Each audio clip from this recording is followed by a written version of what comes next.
Hello, my name is Kim and welcome to the Embroidered Elephant channel. Today I am going to do podcast number 26. This is for all the projects that I completed in August, and at the end I will also do a summary of the books that I have read as well.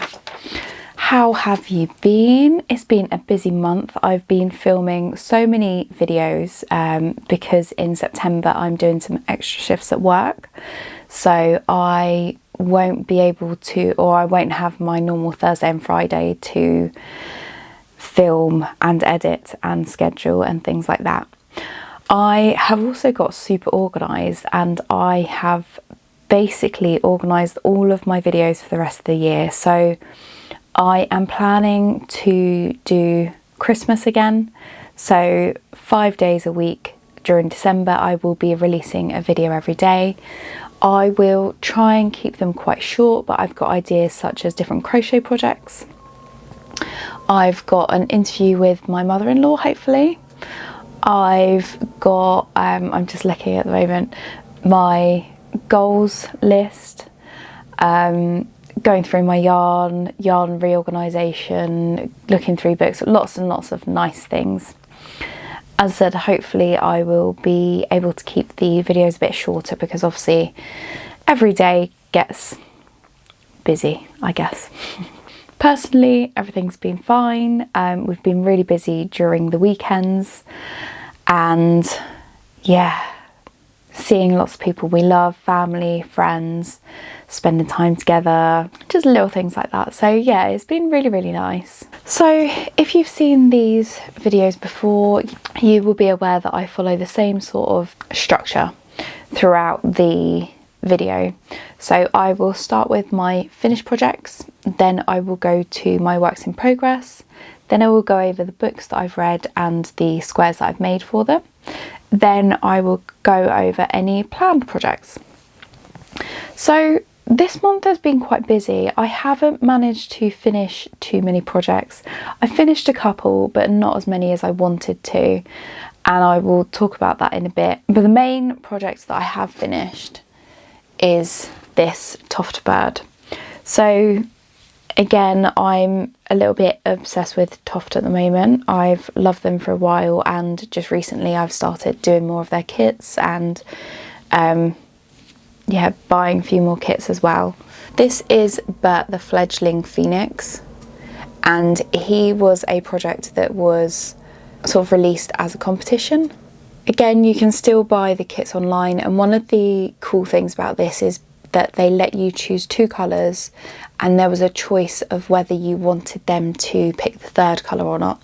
So the colours I picked for this bird are the grey for the feet, the turquoise colour, and Toft picked this light green colour. So I did do a separate video on this, so if you wanted to watch that, that will be out in next month, I think. Not next month, it'll be out next week. I've scheduled it. So in a nutshell, this, I probably had enough yarn to make 2 of the birds. It was overall quite easy to do. It took me quite a while, just over 5 hours. And in the video I talked through what was most complicated, what the easy parts were, any tips or advice I have for it. So yeah, that's quite a good video if you want more in-depth sort of feedback. But the most complicated thing for me were the feet. So I had the same issue when I made, you can sort of see over my shoulder, Charles Darwin just here. When I made his fingers, they were really fiddly because of the way that they're crocheted, and it was the same for the bird's feet. Because they're made in the same way, it was just fiddly and a little bit frustrating at times. Maybe there's a knack to it, but I haven't learnt it yet. So if I do many more bird or people figures, maybe I'll have to figure that out. But yeah, at the moment I haven't got the gist of it. So they don't look terrible, they just don't look as neat as what I would have liked. And I may have said this before, I bought this for the competition. So the competition is to make a nest for Bertie. It's called Ed's Best Nest, and once you take the picture, so the nest can be anything. It can be a space on your sofa, it can be something you make. They did actually send a pattern to make a crocheted nest with. It's sort of whatever you can think of, really. So I'm going to be taking my picture later today, hopefully, uploading it to Instagram as part of the competition, and if you win you will get, I think there's 3 potential prizes of kits worth £200, I think. But yeah, I just thought that it will be quite fun. And also one thing that's quite good is that my granddad does actually have a bit of a tie to fledglings. He works with wood and he's created quite a few bird boxes, and he's put cameras in there so that you can see the baby birds as they hatch and as they're being fed by their mum. So this will be his Christmas present as well. So yeah, I chose the colours with him in mind. But yeah, this took the most amount of time. I did work on it in the mornings before work. I tried to do a couple of things, whether I did the tail or a wing or a foot or something before work, just so that I had a little bit done. I think I got it done in around a week or so. Again, just working on it every day as far as I could, spending a few hours on Thursday and Friday and getting it done. So yeah, quite cute. He looks a little bit special, but then I would say, hopefully this doesn't come across as weird, baby birds do look a bit strange at first, don't they, with sort of big eyes, big mouths. It sort of looks a bit out of proportion. But yeah, he's cute anyway, so he's my main finished project. The other project that I finished very recently, I'm looking up here because it's hanging up here, let me show you a very dodgy look. So this was a pattern by Nana's Crafty Home. This was for a plant hanger. So I've just tied it on to the beam just up there. So the plant I've got in there is called a Hoya. It has beautiful, beautiful flowers. I'll pop a picture in. This picture isn't my own, it's from Wikipedia. I'll put the link below just in case you're interested. And when I bought the Hoya, I've been looking at it for ages and I finally decided just buy it rather than looking at pictures. Since I bought it, it's grown quite a lot. So I had it on the ledge in my kitchen, and I don't know whether you are able to see, but I've got a branch that's hanging off it, that's like growing off it, sorry, that's about this long. And I was very worried that it would get trapped in the window, or it would get knocked or chopped off somehow, or, you know, get caught in something. So I had planned for a while to move it into my bedroom where it won't be bothered and yeah, it'll be out of harm's way, hopefully. And the best way to do that would be to use a hanger. So I bought a new pot, I repotted it, and I made the hanger for it. So the way that it's worked is in a crocheted star, and then you keep building it out, and once you've got it big enough for the base of the pot, then you start building the sides up, and finally when it's big enough you crochet the top sort of hangy parts. The way that it had been done in the pattern was to use a macrame ring. I have got one of those, but because I wasn't entirely sure where I wanted the plant to hang, whether I wanted to keep it here for the future or whether I would eventually move it somewhere else, I didn't want it to be sort of caught there, if that makes sense. And because it's hanging on a beam, if I'd have used the macrame ring, I would have had nothing to hang it onto, if that makes sense. Whereas if you've got a hook, obviously it would hang off the hook.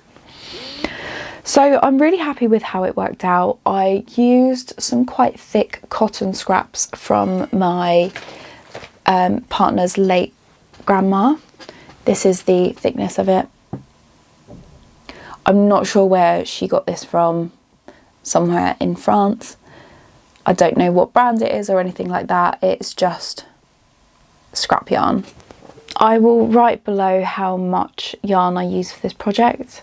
I also filmed this, and this video will be out in sort of the next couple of months. It's quite a short video, and again it goes through the process, how many rounds I did, how I found it, any tips that I had, etc. So maybe that's something you'd find interesting as well. As I said, I've planned a lot of videos, but I'm juggling sort of which ones need to be out when and sort of fill in the gaps apart from that, if that makes sense. For example, obviously the podcasts that I do need to be, or preferably need to be, out at the start of the month so that you've got a summary of the month prior. Things like a 9-month book square update would preferably be out at the 9 mark, 10 mark, sort of, just so that you, again, you're not getting everything all at once. So yeah. Now, apart from those 2 projects, I haven't actually done any crochet. I feel like I've done more than I have in previous months, but it doesn't feel like a lot. And I think that that's because I run into a few problems, which I will explain now. So I'm also working on a video for this, and this will probably be part of my December videos, because this is a project for my sister. So long story short, I asked what she would like for Christmas, whether she would be happy with me making something, and she asked me specifically to make her a Patrick star crochet amigurumi around the size of her hand. So this is about the right size. Again, I've been using scrap yarn for this project, so this is some leftover pink cotton. No idea, this was gifted to me. I don't know where they got it from, presumably Hobbycraft or something, but I don't know. This green yarn was, again, acrylic from my stash. This, I think I worked it out to be something like Stylecraft, but I'll write it below if I can remember. And then I've got the purple for the flowers on his shorts, and loads of pink, so more than enough to finish the tummy and the body off. Now, the reason that this is a work in progress rather than a finished project is because, unfortunately, as I sort of expected I might do, I run out of green yarn. And the reason that this is really annoying is because I only had 2 more rounds to do. Now, some people would say that it wouldn't make much of a difference. However, because of the shape of this, I feel like there's not really enough to sort of even cover part of his tummy. And it's going to look really bizarre if I just start sort of building him up. So I run through lots of different options to get this done, and the best, or the one that made the most sense for me, is just to buy a new ball of yarn. So I had to do some deep diving on my old videos to find out what yarn it was. That was interesting, to say the least. So I did think about ripping it back and sort of redoing this in a different green. I haven't got another green that suits it. I could also have gone to my local shop and again bought some green that matches, and I definitely have enough. However, again, I would have to unpick it, and that's a lot of time that's sort of wasted, and I didn't really fancy doing that. So I've bought some online. Unfortunately, it hasn't arrived yet. I'm hoping that it arrives soon, because I'm really keen to get this done, because it's quite an easy pattern and it's fairly enjoyable, to be honest. So I haven't been able to work on this for a week or 2. There are some things that I can work on in the meantime, so I can work on his arms or the flowers for his shorts. He needs 4 of them, I think. But I just haven't been tempted yet. I think it's just because I'm still quite irritated about the green yarn and I'm a little bit stuck on that. So hopefully I will get over that soon and I can start crocheting Patrick again, because yeah, once I've got the 2 arms and the flowers, it should be very easy to just get him done, but we'll see. And I will, at the bottom, I will have put the pattern name and the yarn name, and I will put any links again below. The next part of this video will be going through my book squares. So again, if you haven't watched any of my videos, I am doing a project this year where I am crocheting a granny square for every book that I finish in 2025. So I will do a little summary of the book, and then I will show you the square compared to the front cover of the book. So we are now on book 58. Crazy, I know.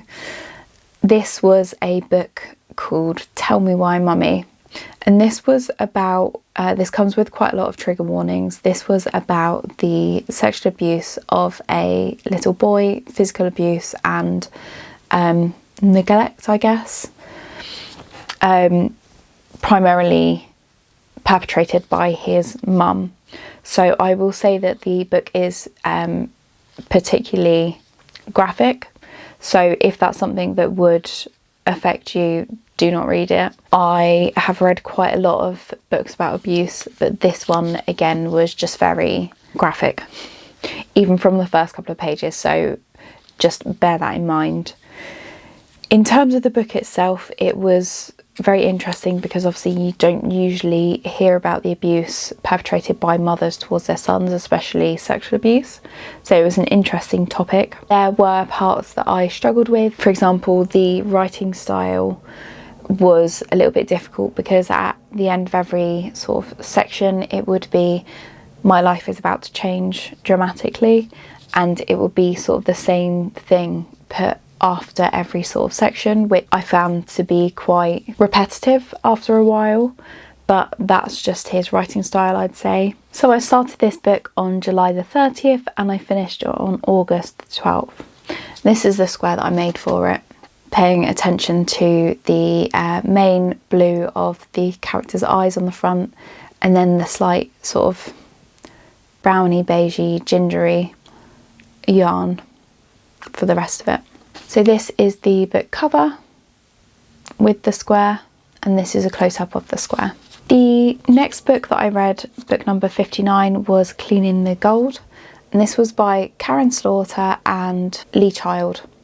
Now this was a book I was really excited for because I've read quite a lot of Karin Slaughter books with Detective Will Trent, and I have also seen the Jack Reacher series. So I haven't read any of the books before, but I've seen the series and they're so good.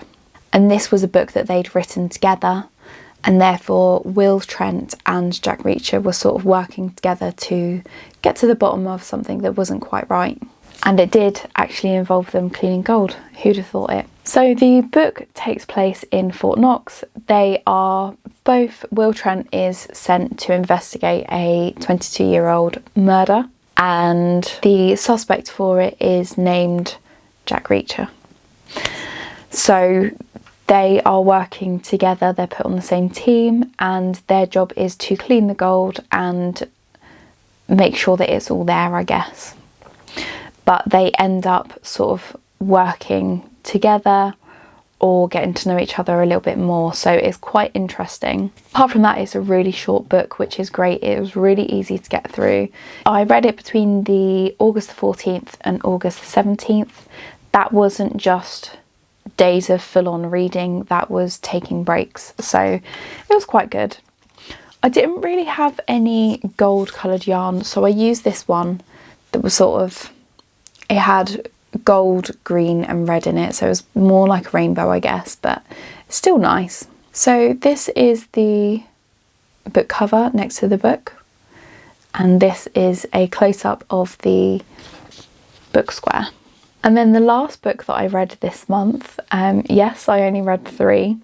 This was an audiobook, and this was The Anxious Generation. This book was by Jonathon, and I read it between July the 30th and August the 25th. Now, this book was really interesting. It was about how social media, phone usage, the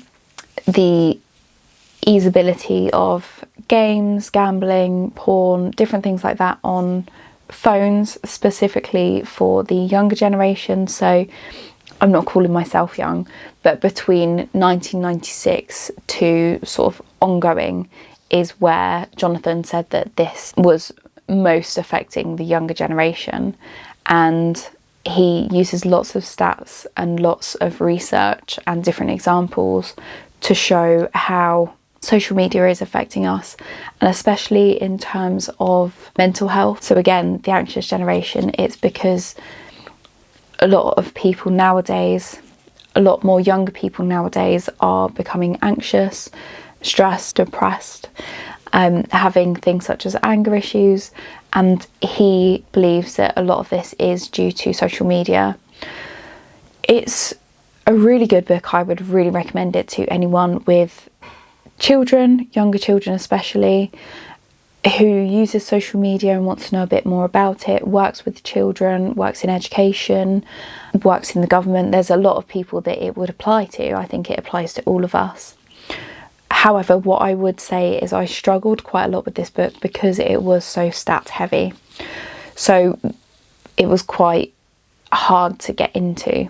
So although it was a very important book and I'm glad that I read it, what I will probably do is when we have children of our own, when I have children of my own, I will likely buy the book and have a physical copy so that I can make notes in it, highlight different things, and really take time to think about it again and sort of absorb more of it.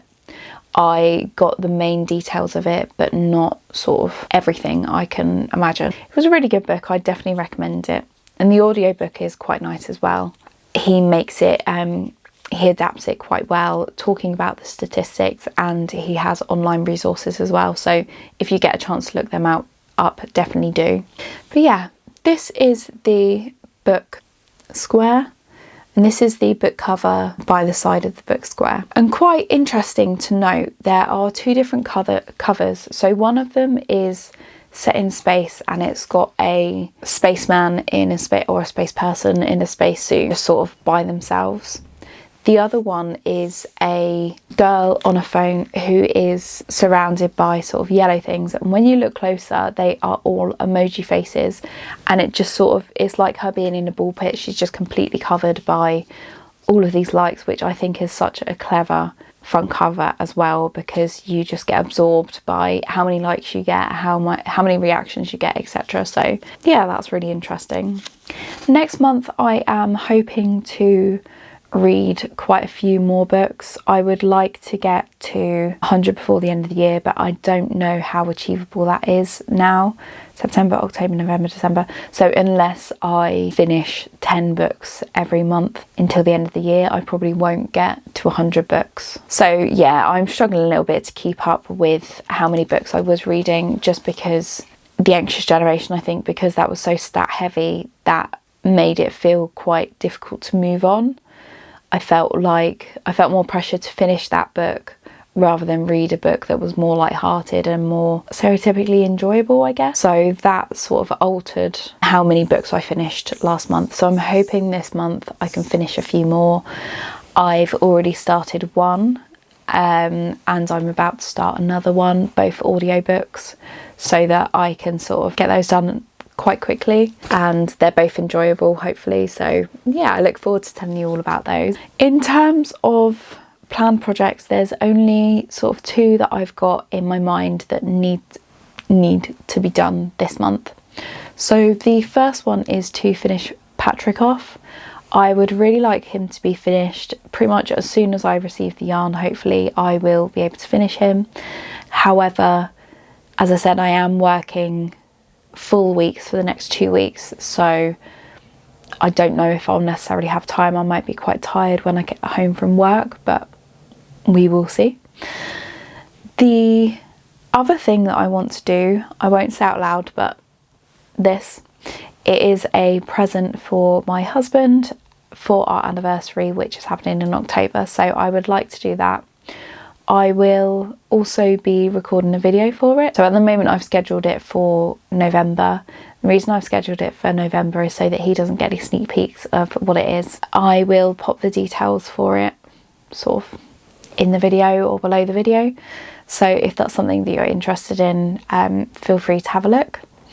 I have spoken about it before. My husband is at home, so I won't give a lot of details about it now. But yeah, I'm quite excited to get that done. And again, because most Toft toys are meant to be completed, or you're meant to be able to complete them within 1 to 5 hours.